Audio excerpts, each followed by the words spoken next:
মিরপুর, মোহাম্মদপুর কিংবা ঢাকা বিশ্ববিদ্যালয়, রাজধানীর এই একটা এলাকা যেন এক ধরনের স্ট্রিট ফুডের আখড়া। কোনো জায়গার ভেলপুরি জনপ্রিয়, কোনো জায়গার হালিম, আবার কোনো জায়গায় কাবাব খাওয়ার জন্য ধরতে হয় লাইন।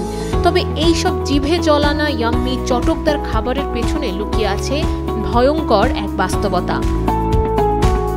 এই সস্তা সহজপ্রাপ্য খাবারগুলির পেছনে লুকিয়ে আছে গুরুতর স্বাস্থ্য ঝুঁকি, যা অনেকেই উপেক্ষা করে। বেশিরভাগ ক্ষেত্রেই দেখা যায় এসব খাবার তৈরি বা পরিবেশনে বিক্রেতারা দূষিত পানি ও অস্বাস্থ্যকর উপকরণ ব্যবহার করে থাকেন, পাশাপাশি স্বাস্থ্যবিধিও মেনে চলে না। এছাড়া শহরের তীব্র বায়ু দূষণও খাবারের ওপর প্রভাব ফেলছে।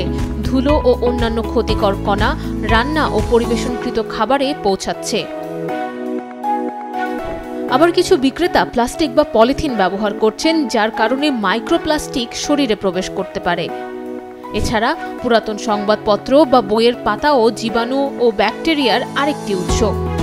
এগুলো সস্তা এবং বিক্রেতা ও গ্রাহক উভয়ের জন্যই সুবিধাজনক, কিন্তু এতে রয়েছে বিশাল স্বাস্থ্য ঝুঁকি। ঢাকার center for advanced research in সায়েন্সেসের ডক্টর লতিফুর বারী বলেছেন, স্ট্রিট ফুড বিক্রেতারা যে কাগজে খাবার পরিবেশন করেন তাতে প্রায় সব সময় কালি থাকে, যা কিডনির সমস্যা এবং দীর্ঘমেয়াদে ক্যান্সারের ঝুঁকি বাড়াতে পারে। তিনি নিরাপদ বিকল্প হিসেবে ফুড গ্রেড কাগজ বা সাদা কাগজ এবং স্টেইনলেস স্টিলের প্লেট ও গ্লাস ব্যবহার করার পরামর্শ দিয়েছেন। আর গ্রাহকদেরও সুস্বাস্থ্যের কথা মাথায় রেখে সুস্বাদু স্ট্রিট ফুড উপভোগ করতে চাইলে নিরাপত্তাকেই সর্বপ্রথম অগ্রাধিকার দেওয়া উচিত। Nusrat Ananya, Daily Sun.